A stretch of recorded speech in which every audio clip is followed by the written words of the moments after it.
항등식에 이어서 나머지 정리를 설명을 먼저 하려고 하는데, 우선 우리가 지난 시간에 설명 못하셨던 게 나눗셈이나 항등식의 관계인데, 이 나눗셈과 항등식의 관계라는 게 어떤 의미냐면, 우리가 이제 여기 다항식 A가 있어요. 다항식 A를 다항식 B로 나누었을 때 이제 몫이 주어지고 나머지가 주어질 건데, 그럼 우리가 항등식에 대해서 어떤 이야기를 할 수 있냐면, 자, A 나누기 B를 했더니 몫은 Q고 나머지가 R이다. 얘는 지금 우리가 항등식이 아니죠. 그 등식 자체가 아니니까. 근데 이거를 우리가 곱셈식으로 표현을 하게 되면 A가 우리가 B와 Q를 곱한 다음에 R을 더하자. 자, 그럼 여기서 알 수 있는 게 결국에는 여기 왼쪽도 다항식이에요. 그리고 오른쪽도 다항식의 곱 그리고 다항식의 합. 요 식 자체가 미지수가 포함되어 있는 등식이 돼요. 등식이 되기도 하고 x에 어떤 수를 넣어도 이 관계식은 변하지 않겠죠. 그렇기 때문에 나눗셈 문제도 항등식에 포함이 된다라고 할 수 있고요. 오늘 진짜 할 내용은 나머지 정리인데, 나머지 정리를 조금 요약해서 이야기해 주자면 결국에는 우리가 뭘 구하는 거냐? 나머지를 구하자. 나머지를 구하는 문제예요. 그냥 쉽게 생각하면. 그럼 왜 나머지를 구하는 문제인지는 지금부터 알아볼 건데, 예를 들어서 우리가 fx라는 다항식이 있어요. 근데 fx를 몇 차식으로 나누었을 때냐면 조립제법과 약간 유사합니다. 이게 왜냐면 x 빼기 알파로 나누었을 때 근데 지금 우리가 나누는 다항식이 몇이에요? 1차식이죠. 맞죠? 우리가 지금 fx를 1차식으로 나누었어요. 그 나머지는 차수가 몇이냐? 상수항이죠. 1차식이기 때문에. 그럼 따라서 나머지를 R이라 하자. 근데 여기서 원래 몫도 구해야 되는 거긴 한데, 우리가 지금 할 내용들은 나머지만 구할 수 있으면 돼요. 그렇기 때문에 어떻게 할 거냐면, 자, 요거를 우리가 식으로 한번 써봅시다. 어떻게? 나누기니까 fx는 결국 x 빼기 알파 나누었을 때, 나누기 x 빼기 알파 했을 때 나오는 몫이 뭔가 있겠죠? 뭔지 중요하지 않아요? 중요한 거는 오늘 할 내용 중에 중요한 건 누구다? 나머지다. 그럼 이 나머지를 어떤 식으로 구해야 될까? 나머지를 구하려고 하는 거니까. 근데 이거를 한번 생각을 다시 바꿔보세요. 자, 요거를 곱셈식, 즉 항등식으로 바꿔버리면 fx는 x 빼기 알파 qx 더하기 r이에요.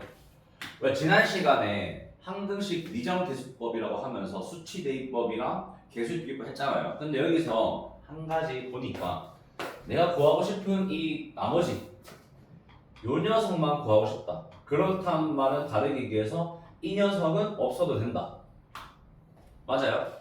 근데 항등식이니까 결국 이 나눗셈식을 곱셈식 바꿨더니 이것도 항등식이에요.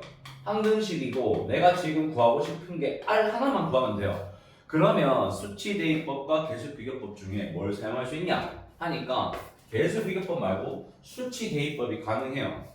왜냐면 QX를 모르잖아요. 이 문제에서는 QX가 중요하지 않아요.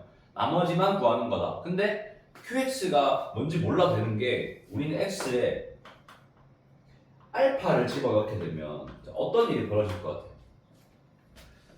얘는 왼쪽은 좌변은 F 알파인데 오른쪽은 사라지기 때문에 0 더하기 R, 즉 나머지만 남게 돼요.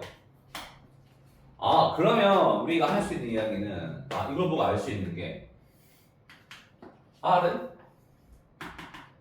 알파를 대입한 값과 같다. 이렇게 정리가 가능하겠죠. 나는 이제 예시를 좀 딱 보여줄 거고, 이게 끝입니다. 나머지 정리가. 근데 그 옆에 보면 인수 정리 있죠. 인수가 우리가 인수분해할 때 인수를 어떻게 배웠냐면, 간단하게만 얘기해주면 어떤 C라는 다항식을 두 개의 다항식 곱으로 표현을 하면 이 B와 A를 인수라고 합니다. 그러니까 뭐냐면 약수 같은 개념이죠. 곱하기로 분리가 가능하고 분리했을 때 나오는 다항식들이 인수예요. 근데 여기서 지금 나머지 정리했다가 인수 정리했는데, 여러분들이 한번 이 예시를 보면 이렇게 있어요. 그럼 얘가 우리가 x 빼기 1과 x 빼기 2로 인수 되는 걸 알잖아요.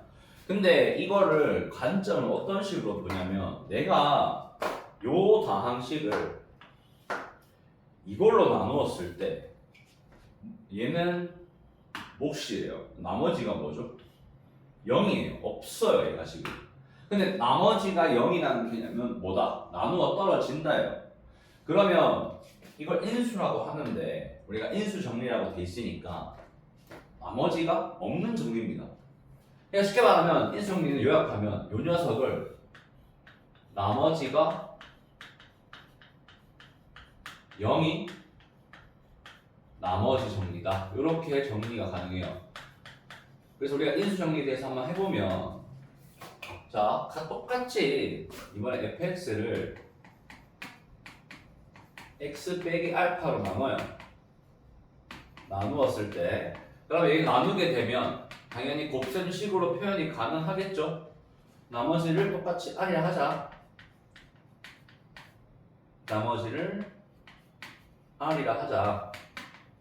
자, 그러면 우리가 왼쪽에서 나머지 정리할 때 식을 썼으니까 fx가 결국에는 x 빼기 알파 곱하기 qx 더하기 r 되겠죠, 맞죠? 근데 인수 정리는 우리가 이렇게 나눗셈을 해가지고 곱셈식으로 표현을 했을 때 이런 모양, 즉 나머지가 없어야 돼요. 즉 인수들의 곱으로만 표현이 돼야 돼요.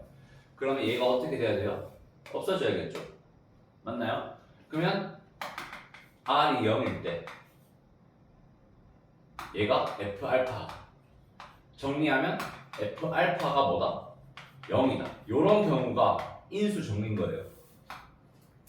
나머지 정리는 말 그대로 나머지를 구하려고 하는 거예요. 근데 그 와중에 나머지가 0이 되면 인수 정리라고 부릅니다. 이게 왜 중요하냐면 나중에 얘를 이용하면 이게 나중에 한다원에서 인수분해 할 때 사용이 됩니다. 그래서 이걸 좀 기억하고 계셔야 돼요. 인수 정리가 뭐냐라고 하면 나머지가 0인 나머지 정리구나 이렇게 파악하시면 됩니다. 요게 나머지 정리 끝이에요. 요거는 개념은 쉽게 끝낼 수 있는데 요걸로 문제를 어떤 식으로 풀이할지 보겠습니다.